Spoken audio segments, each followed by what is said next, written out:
Hello, welcome back to my channel. This is Liv, and what I'll be doing in this video is the long promised video on Plato's Republic.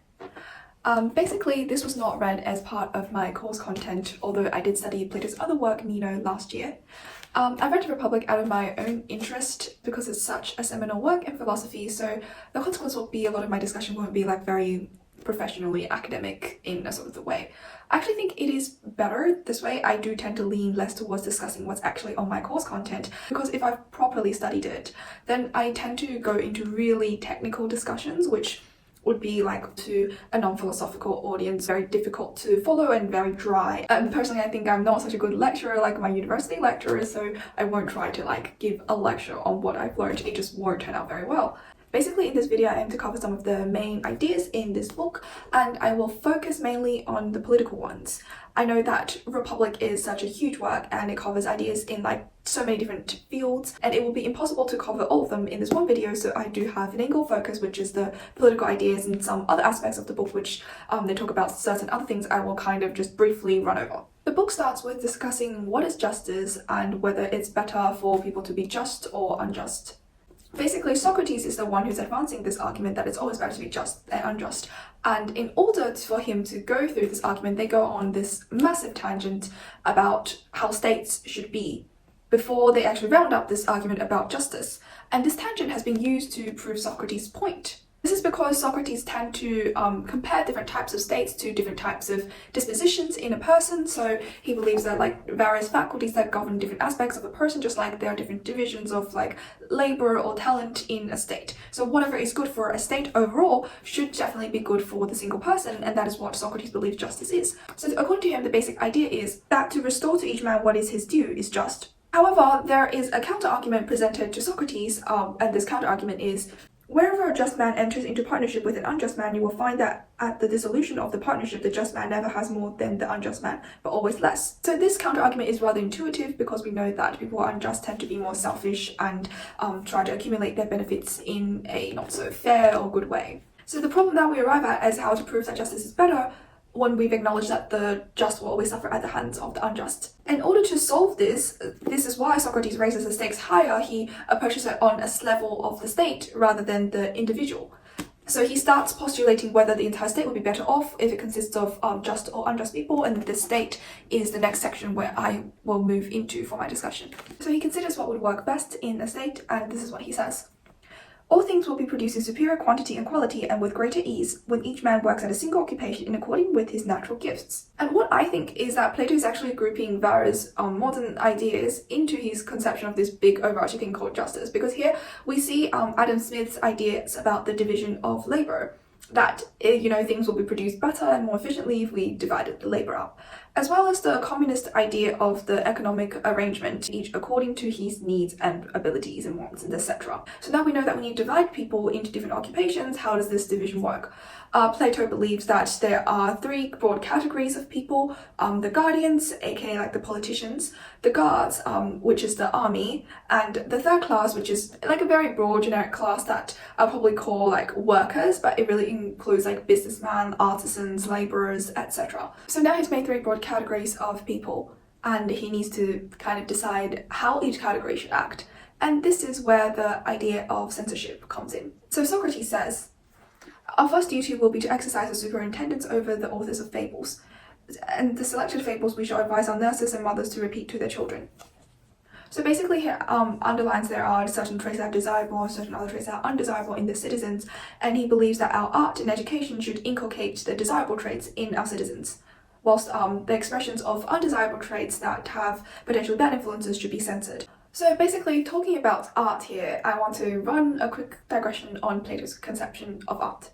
So it's worth noting here that Plato conceives all arts as imitations, so imitations of reality, and that is their acknowledged aim. So that is why he takes like kind of like all types of art as a sort of educational purpose, because if people acknowledge that they are imitations, then it kind of raises the likelihood that people's going to take it as representing how we should act or think in reality. And that is why Plato feels the need to censor art, because there could be really bad influences. And this concept really leads me into an interesting ongoing discussion even today, which is, does art or artists bear more responsibility?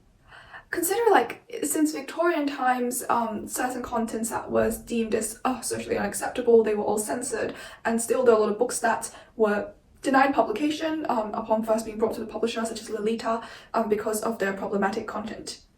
And there's modern cancel culture. There's artists and public figures who are like cancelled because they do not exemplify the correct values. And there's this debate about whether like, films and like other popular art forms should have responsibility to not spread like, I don't know, very incorrect or misleading values, such as if a film featured like homophobia or racism and did not condemn this sort of behaviour, then a modern audience would really consider it problematic. So personally, I actually agree with a quote that I read somewhere before but I don't remember. That is, we should teach our children not to take life lessons from fiction rather than telling those creators of fiction to be more exemplars. That is my position. However, I do understand the position on the other side. That is, it's really impossible to kind of erase the influence on the values and actions of people in society that are brought forth by art forms that are capable of spreading really far and wide. I suppose there is a pragmatic line that you need to strike there. Now, coming back from that tangent, let's go back to the state, and there is this part which I found pretty interesting because in here Plato writes, "No one should possess any private property. No one should have a dwelling or storehouse into which all who please may not enter. Whatever necessaries are required by temperate and courageous men who are trained to war, they should receive by regular appointment from their fellow citizens as wages for their services, and the amount should be such as to leave neither surplus on the year's consumption nor a deficit." It seems that Plato is definitely acutely aware of all our natural vices. That is, you know, greed, selfishness, the tendency towards unjust action towards others to benefit the self, laziness, you know, all sorts of things. And he is placing measures to counteract those natural vices in our nature. He imagines that once these measures are put properly in place and probably properly in place after a certain amount of time, we will be able to reach an ideal sort of humanity free from the vices. But is this really true? Of course, this is a very utopian view, of course always amazing if it could be achieved, but it is so highly unrealistic. In fact, it really rings a lot of irony when I think about the Chinese translation of Plato's Republic. We call it 理想国, which basically translates literally to an ideal state or ideal country. So obviously it is so ideal and the translators are aware of it, and it is like very blatantly just too idealistic. We know that in order to turn people into players in this ideal state, there will be a curtailment of a lot of their freedoms and people's going to be unhappy, but what does Plato say to that? He says, "Our object in the construction of our state is not to make any one class preeminently happy, but to make the whole state as happy as it can be." I think this is precisely such a typical type of view that would drive states down like the slippery slope of totalitarianism. Because the idea that there are some sacrifices or curtailments of freedom for upon the behalf of each individual for the greater good, and this is what states have been arguing in order to enact a lot of measures onto individuals, and it's really hard to draw a line to the appropriate extent. Because I acknowledge that all states curtail freedom to a certain extent, and this itself is not a negative thing, because we all know about the social contract theory, where we would trade like absolute freedom to a certain degree of certainty and security in a state, but with curtailed freedom. So always I think the extent is the key, like curtailing freedom itself to benefit the state and the prosperity of the overall population is not problematic in itself, but it really depends on where you take that step towards. The next step he goes into is to differentiate in more detail the different types of people that should exist in the state and what they should do. Firstly, he says, "You say that one man possesses talents for a particular study and that another is without them. You mean that the former learns it easily, the latter with difficulty, and that one with little instruction can find out much for himself in the subject he has studied, whereas the other, after much teaching and practice, cannot even retain what he has learned." So he really seems to buy into the idea of natural talent. Okay, and on this premise, he moves on to say, "Sanctity will attach to the marriages which are most for the public good. And, you know, we should breed as much as possible from the best." Subsequently, he also says, "Take the children of good parents and place them in the general nursery under the charge of certain nurses. And while the issue of inferior parents and all imperfect children that are born to the others will be concealed as is fitting in some mysterious and unknown hiding place." What does this remind you of? Personally, to me, it really reminds me of the Nazi idea of like eugenics. So you, through like selective breeding, which, well, what they did was not really selective breeding because they just killed out all the people that they think were bad anyways, but The idea is that you should try and aim for like the best race of people to remain. And it's simply that instead of having like gas chambers like the Nazis did, Plato just said that those people should be disposed at birth. And maybe after running a few cycles every generation, we would just be left with the good people. Now when we move towards the governance of a state, here comes his famous idea of Philosopher Kings. So he says, either that philosophers acquire the kingly power in states, or that those who are now called kings and potentates be imbued with sufficient measure of genuine philosophy. Unless political power and philosophy be united in the same person, there will be no deliverance for cities, nor yet, I believe, for the human race. So why must we insist that philosophers acquire kingly power? Well, it's because Plato thinks there are a sort of immortal and immutable truths out there that extend far beyond the scope of our mortal human lives, and those things are like only comprehensible to philosophers. However, there is like an objection raised that normal people might not agree with the perspectives and the understanding and the so-called wisdom imparted by philosophers. And does this mean they're wrong? And how should we deal with it? And to this, Socrates kind of gives a sort of analogy. So he says, usually when we're on a ship and we're trying to steer the ship, we give the title of able seaman, excellent pilot, skillful navigator to any sailor that can second themselves cleverly in either persuading or forcing the captain into installing them in command of the ship. However, he thinks that the pilot who is really master of his craft is sure to be called a useless stargazing babbler by the mariners who form the crews of ships so circumstanced. So basically someone who really has skills but is unable to really kind of like please the captain or like express his skills in the appropriate way is not going to be really accepted as a good leader of the ship. And he says, it is a true picture of our cities insofar as their disposition towards philosophers is concerned. Now I must stage a further digression, and this will help explain the idea of why philosophers have access to certain sorts of truths that normal people don't have access and they won't really understand, and kind of placing philosophers in this uniquely removed position from mortality. So basically, Plato has this allegory of the cave, and in it he imagines that a lot of people are chained up in a cave, and from their position in the cave, all they could see are shadows cast on the walls of the caves by whatever that's going on outside, and they take these shadows as their reality of what the world actually consists of, what the world actually is. But then suppose one day someone breaks free of the chains and goes outside and sees the real world. He's going to realize that is reality, not the shadows that we've been accustomed to our entire lives. And usually there's two consequences. The first one is he runs back into the cave and tries to free other people, which he might not succeed, and he tells other people about what he's seen and no one believes him because it is so outrageous and contrary to what they've believed all their lives. And that is what he meant by the ordinary people not listening to or accepting the perspective of the philosopher because they're unable to understand, because it is so bizarre and different from what they've always known. However, the other possibility is that the philosopher who's gone outside and seen reality will not be willing to return to the cave because he felt like it is such a stupid place compared to what he's got further exposure to. And Plato thinks that is not okay. So he thinks, it is therefore our task to constrain the noblest characters in our colony to arrive at that science which we formerly pronounced the highest, and to set eyes upon the good, and to mount that ascent we spoke of.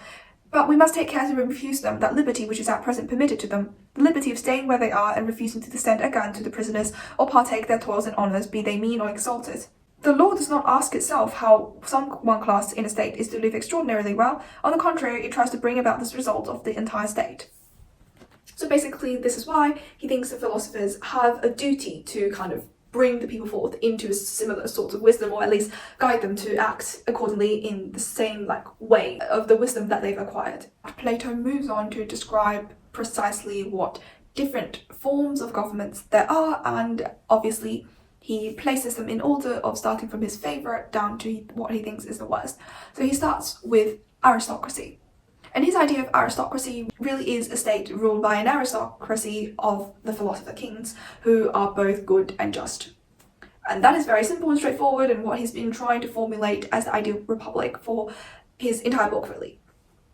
And the second thing that he talks about is what is called a timocracy. And this one grows out of an aristocracy when there occurs a division in the state where races of iron and brass inclining to money making and the acquisition of land and houses, and on the other hand there are races who turn their minds to virtue and the ancient constitution of things. So basically the key feature in a democracy is a division between like the high-minded people who value what really should be valued, as are the rulers in an aristocracy, and those people who value what in his opinion should not be valued, which is basically money. The third form, what he called an oligarchy, takes place when people valuing money starts dominating the political scene. A constitution grounded upon a property qualification where the wealthy rule while the poor have no part in the government. And next he says democracy arises whenever the poor win the day, killing some of the opposite party, expelling others, and admitting the remainder to an equal participation in civic rights and offices. Remember how he's kind of arranging a hierarchy of good political states? So he's going down the scale of how good it is, and it seems rather contrary to what we customarily believe now, that democracy is kind of like worse than oligarchy or democracy or aristocracy.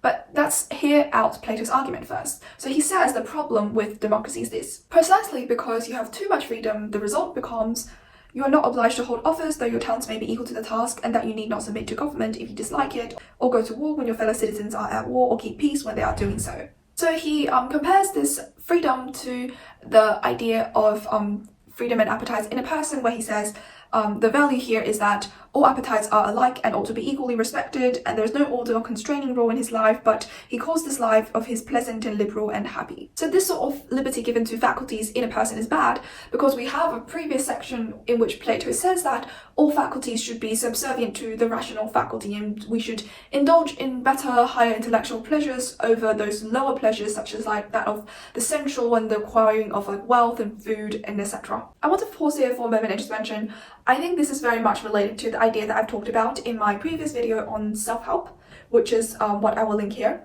In my video, I discussed how self-help books tend to promote a sort of correct way of living, telling you this is the best way to live and you should all copy what I'm doing here, basically. And I took issue with that idea, and this is also one of the key reasons why I do not read self-help. I read 2 for that video, and I don't plan to try any more of that category, because I think it is ridiculous to tell people what is the best way of life, because I think all pleasures should be equally valued. And I think this idea is really akin to, say, like your mother telling you don't do this when you were like 3 because it's bad for you, has really bad potential consequences for you, and you're not aware of that and you wanted to do that because it gives you immediate gratification. I think that is okay, because you were like a kid and you don't have the ability to make informed decisions. But for adults, I don't think that they should be told in this similar fashion. And this is why we have the term government paternalism, when the government tries to be your like parent when you were like 3 or 4 or 5. And I personally do not really agree with this. I think there is this book written by economists on the idea of nudge theory, where it's not really government paternalism, but they're like giving you a hint and nudging you towards what they think is best for you, instead of like pushing or mandating you or very strongly recommending it. I agree with nudge theory, not really paternalism, or it's like a good form of paternalism. In the UK, I think they do have like some department called like the nudge department, where they're doing that, and if you're interested you can definitely Google that. It's a very interesting theory. Now let's finish up the talk about different sorts of states with the last one, which is tyranny. How does democracy turn into tyranny? So Plato writes, is it not always the practice of the people to select a special champion of their cause whom they maintain and exalt to greatness, and then gradually we have the transformation of the champion into a tyrant? And he thinks what a tyrant does are these things. His first measure, I imagine, is to be constantly exciting wars in order that the people may stand in need of a leader. And he must also put a lot of people quietly out of his way until he has left himself not a friend nor an enemy who is worth anything. I think these measures are very much really like practically applied in totalitarian regimes throughout history and even today. A particular note is that I think people are willing to endure much harsher conditions and curtailments of freedom by the government if the government says that we have this common enemy that we need to face, and for this purpose you guys are required to make a lot of sacrifices because your life will be worse if we get defeated by the enemy, and those sacrifices are all for the benefit of the long term. And I think George Orwell's Animal Farm very well exemplifies this idea, as how like the pigs really constructed like the humans and other betrayers as like the very malicious enemy out there, and that is how they justified all the food rationing and the hard ruling hours that they gave to the other animals. So overall, as a summary, I would definitely say that the state Plato has formulated is definitely a utopia. That's no question about that. And this is a sort of utopia that cannot be achieved without like many pains on behalf of its people. And he's drawing the assumption that people should be willing to, or just should be obliged to, make these sacrifices because it's for like the better good of the state or of humanity in the long run. I do not critique his overall vision because that's assumed that it's realizable, then it's a happy ending for all of us. We're great. However, the problem is that the way that he conceives of the state and the requirements of the steps and the curtailment of our natural desires that are needed to reach it is completely contrary to human nature. Human nature is not as good or as rational as he supposes. So because it's contrary to human nature, the realization of this ideal requires a denial or obliteration of our nature, which is precisely what makes it so cruel to humans, and that's why we think it's rather like a totalitarian Bible today. If he tries to apply the system of governance to, let's say, like a state or an army of robots who can be programmed to believe and act in those desired ways, then I think that's amazing. There's no problem with that. I would love to see a programmed army of robots behaving so great and so well. Like, it's good.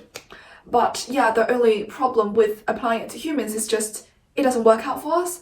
It's contrary to our natures, and for this reason, it will be very painful to impose. So here's a wrap of my video on Plato's Republic. Thank you for watching, and if you have any comments or questions or thoughts, I would love to see them in the comments. And of course, if you're interested in my channel, please don't forget to like and subscribe.